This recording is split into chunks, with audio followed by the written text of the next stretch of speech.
तो श्रीमद् भागवतम में कैंटो 5 स्कंद 5 अध्याय 2 हम लोग आज स्टार्ट करेंगे। अध्याय 2 है महाराज अग्निंद्र का चरित्र, है ना। तो इसका महाराज अग्निंद्र जो कि प्रेवत महाराज के पुत्र थे उनके बारे में बताया जाएगा। श्री शुक उवाचा एवं पितरि संप्रवृत्ते तद अनुशासने वर्तमान आग्नेन्द्रो जम्बुद्वीपौकसः प्रजा और सवर्धर्मावेक्षमाणः पर्यगोपायत। श्री शुकदेव गोस्वामी वाचा बोले, एवं इस प्रकार पितरी जब उसके पिता ने संप्रवृत्ते मुक्ति मार्ग ग्रहण किया, तत् अनुशासने उसकी आज्ञा अनुसार वर्तमान उपस्थित आग्नेन्द्र राजा अग्निंद्र जम्बूद्वीप ओक्साह जम्बूद्वीप के वासी प्रजा नागरिक औरसवता अपने पुत्रों के समान धार्मिक नियम अवेक्षमाणा कठोरता से पालन करते हुए पर्यगोपायत पूर्णतया सुरक्षित। श्री सुखदेव गोस्वामी आगे बोले कि अपने पिता महाराज प्रेवृत्त के इस प्रकार आध्यात्मिक जीवन पथ अपनाने के लिए तपस्या में संलग्न हो जाने पर राजा अग्निंद्र ने उनकी आज्ञा की पूरी तरह पालन किया और धार्मिक नियमों के अनुसार उन्होंने जम्बूद्वीप के वासियों को अपने ही पुत्रों के समान सुरक्षा प्रदान की। प्रेवृत्त महाराज ने जब वापस वो आध्यात्मिक जीवन के लिए चले गए तो उनके पुत्र अग्निंद्र ने उनकी आज्ञा का पालन किया और धार्मिक नियमों के अनुसार जम्बूद्वीप के वासियों को अपने जैसा कोई अपने पुत्रों की रक्षा करता है और उनका पालन करता है उस तरह से उन्होंने अपनी प्रजा के पालन किया। तात्पर्य श्रील प्रभुपाद जी के द्वारा श्रील प्रभुपाद की जय। महाराज अग्निंद्र ने अपने पिता महाराज प्रेवृत्त की आज्ञा अनुसार धार्मिक नियमों का पालन करते हुए जम्बूद्वीप के वासियों पर राज्य किया। वर्तमान अश्रद्धा के युग में ये नियम पूर्णतया विरोधी है। यहाँ यह स्पष्ट कहा गया है कि राजा नागरिकों की वैसी ही देखरेख करता था जिस प्रकार अपने ही पुत्रों की करता है।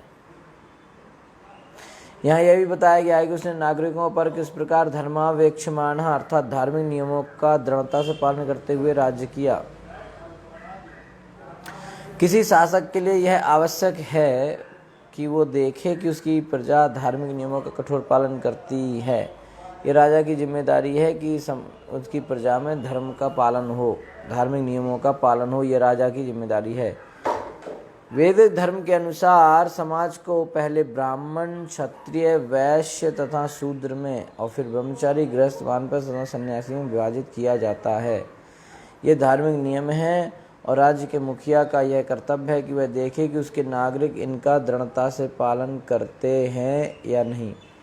उसे कोरे अधिकारी के रूप में कर्तव्य नहीं करना चाहिए बल्कि उसे पिता के तुल्य होना चाहिए जो अपने पुत्रों का सदैव हितैषी होता है। सिंपली वहाँ बैठ के पोस्ट पर उसको नहीं करना चाहिए बल्कि जैसे एक पिता अपने पुत्र के बारे में हमेशा सोचता है वैसा उसको करना चाहिए। ऐसा पिता इसका पूरा ध्यान रखता है कि उसका पुत्र अपना कर्तव्य पालन कर रहे हैं और कभी कभी वह उन्हें दंड भी देता है। तो अगर कभी कभी दंड देना पड़े तो दंड भी देना चाहिए, ठीक है। तो अगर उसके पिता उसके चाहते हैं कि उनका पुत्र जो है धार्मिक नियमों का पालन करे तो किसी व्यक्ति को ऐसे सिंपली एक अधिकारी के रूप में राज्य नहीं करना चाहिए, कर्तव्य नहीं करना चाहिए बल्कि उससे पिता के तुल्य होना चाहिए। मतलब राजा को पिता के समान बताया गया है कि वो अपनी प्रजा का पालन पोषण भी करेगा और पिता को धार्मिक नियमों में भी लगाएगा। उपर्युक्त नियमों के विपरीत कलयुग में राष्ट्रपति तथा प्रधान शासकगण केवल कर संग्रह करने वाले हैं जिन्हें इसकी तनिक भी परवाह नहीं रहती कि धार्मिक नियमों का पालन हो रहा है अथवा नहीं। कहने की जो वास्तव में अभी जो राष्ट्रपति या प्रधानमंत्री हैं उनको इतना भी नहीं पता कि धार्मिक नियमों का पालन हमारे यहाँ हो रहा है कि नहीं हो रहा है। और सच तो ये है कि आज के प्रधान शासकगण सभी प्रकार के पापमय कार्यों का विशेष रूप से व्यभिचार, मादक द्रव्य सेवन, पशुवध तथा द्वैत क्रीड़ा का सूत्रपात करते हैं। प्रभुपाद जी कहते हैं कि आजकल के सिस्टम है उसमें जो लीडर हैं वही इन सब गलत कामों को स्टार्ट करते हैं, दिखाते हैं। आजकल भारत में ये पाप कर्म स्पष्ट देखे जा सकते हैं। यद्यपि एक शताब्दी पूर्व 4 दुर्गुण भारत परिवारों में पूर्णतया वर्जित थे, किंतु अब प्रत्येक भारतीय परिवार में इनकी पैठ हो चुकी है, अतः वे धार्मिक नियमों का पालन नहीं कर पाते। प्राचीन राजाओं के नियम के विपरीत आधुनिक राज्य कर वसूलने के विज्ञापन में अधिक और नागरिकों के धार्मिक कल्याण के प्रति कम ध्यान देता है। अभी क्या है, टैक्स ले लो, बस टैक्स पे ज़्यादा ध्यान है और नागरिकों के धार्मिक कल्याण के प्रति कोई ध्यान नहीं है। अब राज्य धार्मिक नियमों के प्रति उदासीन है कि नहीं। अब जो है प्रभुपाद जी कह रहे हैं कि जो राज्य है वो धार्मिक नियमों के प्रति उदासीन है। श्रीमद् भागवत की भविष्यवाणी है कि कलयुग में शासन द्वारा दस्यु धर्म चलाया जाएगा।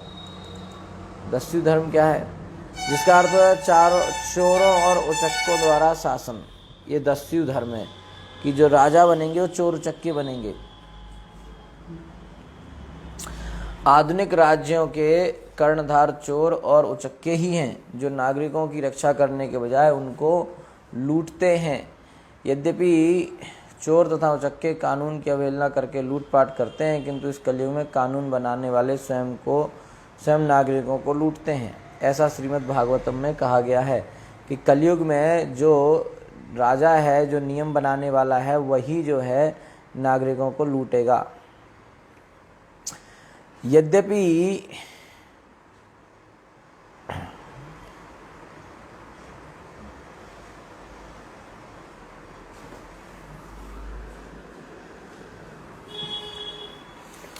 कह रहे थे चोर तथा उचक्के कानून की अवहेलना करके लूटपाट करते हैं, किंतु इस कलयुग में कानून बनाने वाले स्वयं नागरिकों को लूटते हैं।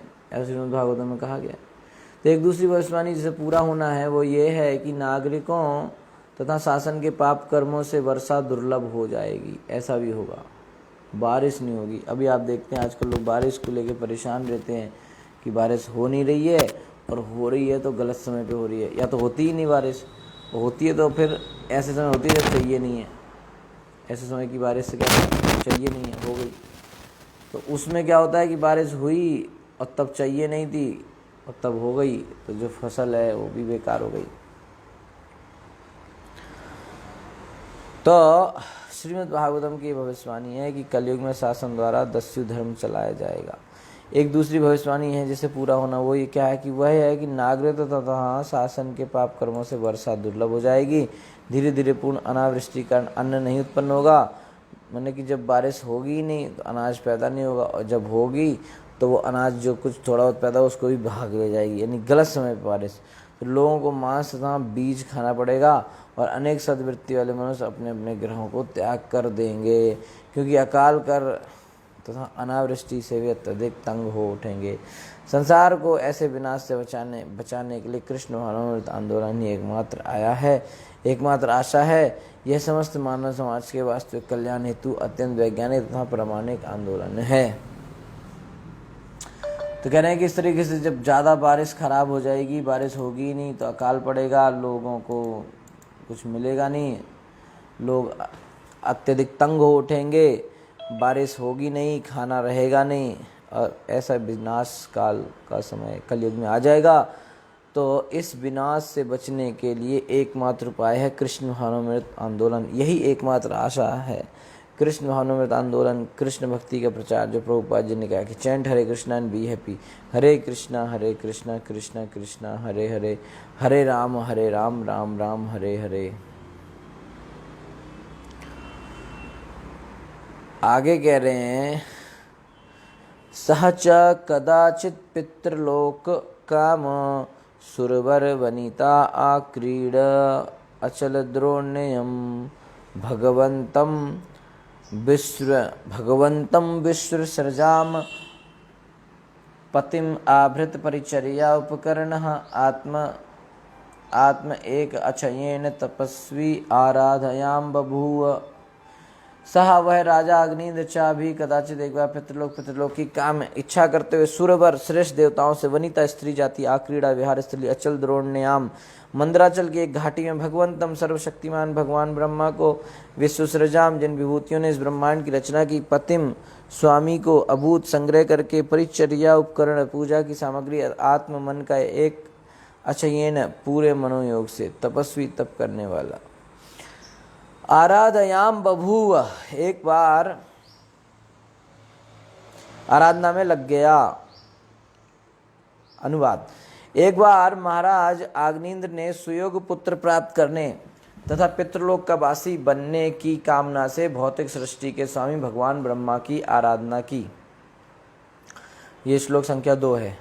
ठीक है, शुरू के जो 2 श्लोक हैं उसमें उनके महाराज अग्निन्द्र के शासन और उनकी तपस्या के बारे में वर्णन है, और 3 से 6 में महाराज अग्निन्द्र ने पूर्व चित्ती नामक अप्सरा को देखा, ये वर्णन आएगा। ठीक है, ओके। तो एक बार महाराज अग्निन्द्र ने एक सुयोग पुत्र प्राप्त करने के लिए तथा पितृलोक का वासी बनने के लिए इस कामना से भौतिक सृष्टि के जो स्वामी हैं ब्रह्मा जी, उनकी आराधना करी। तो वे क्या किया कि मंदराचल की घाटी में गए जहाँ स्वर्गलोक की सुंदरियाँ विहार करने आती थीं। वहाँ उन्होंने वाटिका से फूल तथा अन्य आवश्यक सामग्री एकत्र की और फिर कठिन तप तथा उपासना में लग गए। राजा पितृलोक काम अर्थात पितृलोक में जाने का इच्छुक हो गया। पितृलोक का उल्लेख भगवद गीता में हुआ है, यान्ति देवव्रता देवान पितृन यान्ति पितृवत। इस लोक में जाने के लिए उत्तम पुत्र होने चाहिए जो भगवान विष्णु को भेंट चढ़ाने के पश्चात जो कुछ बचे उसे अपने पितरों को चढ़ाएं, पूर्वजों को चढ़ाएं। श्राद्ध संस्कार का उद्देश्य भगवान विष्णु को प्रसन्न करना है, जिससे उनके प्रसन्न होने के बाद जो प्रसाद बचे उसे अपने पितरों को दिया जा सके, जिससे वो प्रसन्न हो। पितृलोक के वासी प्रायः कर्मकांडी होते हैं और अपने पुण्य कर्मों के कारण वहाँ भेज गए होते हैं। वे वहाँ जब तक रहते हैं तब तक उनके वंशजों ने विष्णु प्रसाद भेंट करते हैं, किंतु पितृलोक के प्रत्येक प्राणी को पुण्य कर्मों के फलों से क्षय होने पर इस पृथ्वी पर वापस आना पड़ता है, जैसा कि भगवद गीता में पुष्टि की। भगवद गीता में क्या बताया कि छीने पुण्य मर्त लोकम विशंति, जो पुरुष पुण्य कर्म करते हैं वे स्वर्ग भेजे जाते हैं, किंतु जब उनके पुण्य कर्मों का प्रभाव समाप्त हो जाता है तो वे पुनः पृथ्वी पर वापस भेज दिए जाते हैं। तो चूंकि महाराज प्रियव्रत परम भक्त थे अतः उनसे ऐसा पुत्र किस प्रकार उत्पन्न हुआ जो पितृलोक भेजे जाने का कामी हो। तो भगवान श्री कृष्ण कहते हैं पितरन यान्ति पितृव्रता, जो व्यक्ति पितृलोक जाना चाहता है उन्हें वहां भेज देना चाहिए। ठीक है,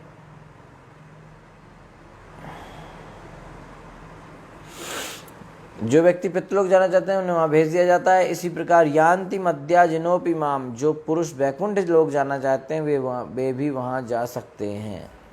चूंकि महाराज अग्निन्द्र एक वैष्णव पुत्र थे अतः उन्होंने वैकुंठ लोक जाने की कामना की होगी, तो फिर वे पितृलोक में क्यों जाना चाहते थे। इसके उत्तर में भागवत के एक टीकाकार गोस्वामी गिरधर की टिप्पणी है। प्रभुपाद जी बता रहे हैं कि अग्निन्द्र उस समय उत्पन्न हुए थे जब महाराज प्रियव्रत अत्यंत कामासक्त थे।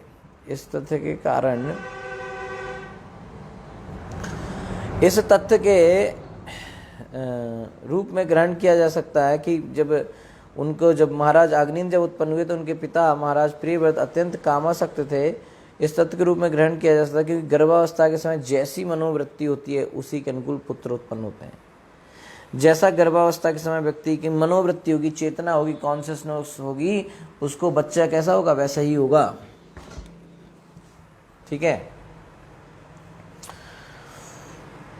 तो अतः वैदिक प्रणाली के अनुसार पुत्र उत्पत्ति के पूर्व गर्भाधान संस्कार किया जाता है। इस संस्कार से पिता की मनोवृत्ति ऐसी हो जाती है कि जब वह अपनी पत्नी के गर्भ में वीर स्थापित करता है तो उससे ऐसा पुत्र उत्पन्न होता है जिसका मन भक्ति से ओतप्रोत हो।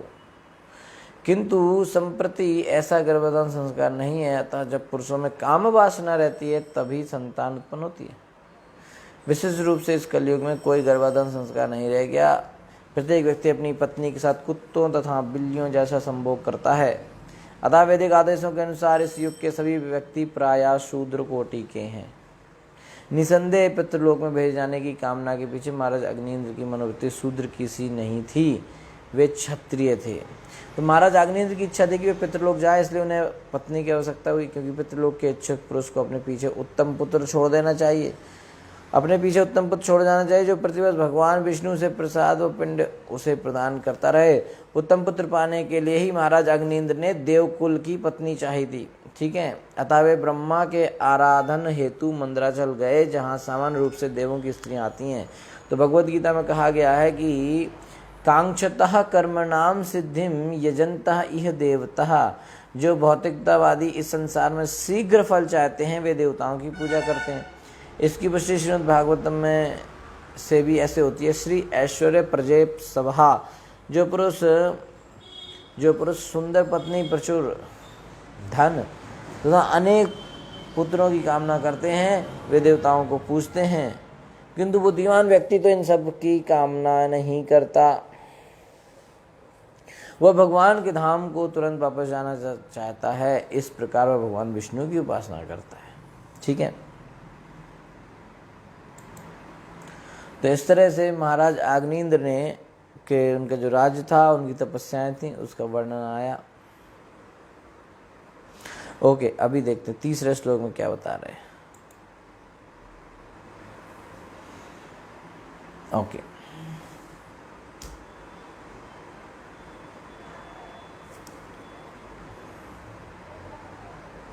ओके, तो अगर किसी को कोई प्रश्न है तो आप पूछ सकते हैं।